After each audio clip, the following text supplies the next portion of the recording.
बीते दिनों 22 फरवरी को जम्मू कश्मीर के पहलगाम इलाके में आतंकी हमला हुआ था, जिसमें 26 लोगों को आतंकियों ने धर्म पूछकर गोली मार दी। आतंकी हमले की जिम्मेदारी टीआरएफ यानी द रेजिस्टेंस फ्रंट ने ली। बताया जाता है कि ये आतंकी संगठन हाफिज सईद के आतंकी संगठन लश्कर-ए-तैयबा से जुड़ा है। जानकारी के मुताबिक अटैक की प्लानिंग और उसे अंजाम तक पहुंचाने का काम इसके फॉल्कन स्क्वाड ने किया, जिसे इसी तरह के आतंकी हमलों के लिए डिज़ाइन किया गया है।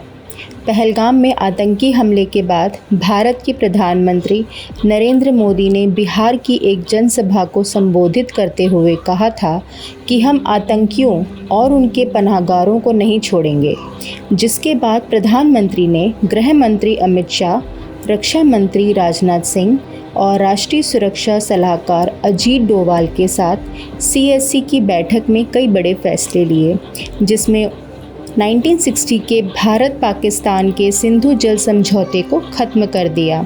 इसके अलावा भारत सरकार ने पाकिस्तानी उच्चायुक्त को बंद करने और पाकिस्तानियों को वीज़ा देने, भारत में रह रहे पाकिस्तानी नागरिकों को देश छोड़ने जैसे बड़े फैसले शामिल हैं।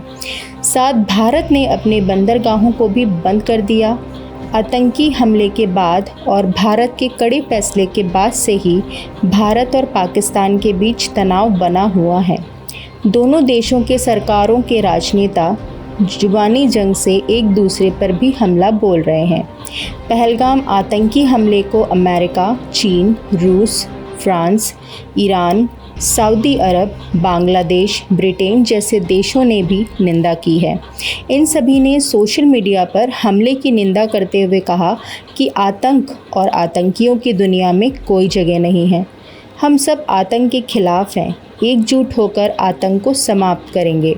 लेकिन इसके बावजूद कई देश आतंक के पनाहगार पाकिस्तान के साथ खड़े दिखाई दे रहे हैं।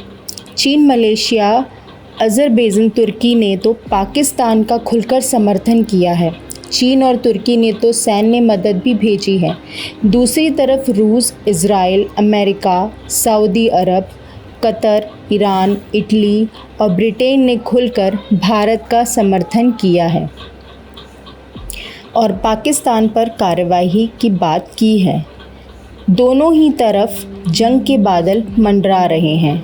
हालात कभी भी बिगड़ सकते हैं। जानकारी के अनुसार पाकिस्तान ने अपने सैनिकों को युद्ध के लिए तैयार रहने को कहा है। दूसरी तरफ भारत की तीनों ही सेनाएं पूरी तरह से मुस्तैद हैं।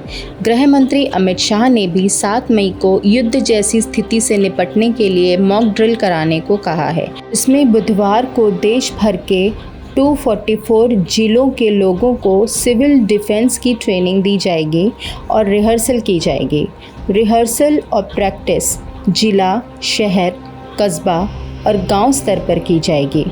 यह अभ्यास सिविल डिफेंस रूल्स 1968 के तहत किया जाएगा। 2 मई को ही मॉक ड्रिल और रिहर्सल के आदेश जारी हो गए थे, लेकिन देशवासियों को इसकी जानकारी 5 मई को दी गई। Mock drill, civil defence rehearsal और प्रैक्टिस का मकसद सभी राज्यों और केंद्र शासित प्रदेशों में सिविल डिफेंस सिस्टम की तैयारी को परखना है। सिस्टम को और ज़्यादा मजबूत और प्रभावी बनाना है। लोगों को यह सिखाना है कि अगर पाकिस्तान से युद्ध हुआ तो देशवासी खुद को हमले से कैसे बचा सकेंगे। मॉक ड्रिल, प्रैक्टिस, रिहर्सल इसलिए की जा रही है ताकि युद्ध के दौरान लोगों की सुरक्षा सुनिश्चित की जा सके। युद्ध के समय लोगों को अफरा तफरी से बचाना, उनकी घबराहट को कम करना और हमले से एक दूसरे को बचाना ही है।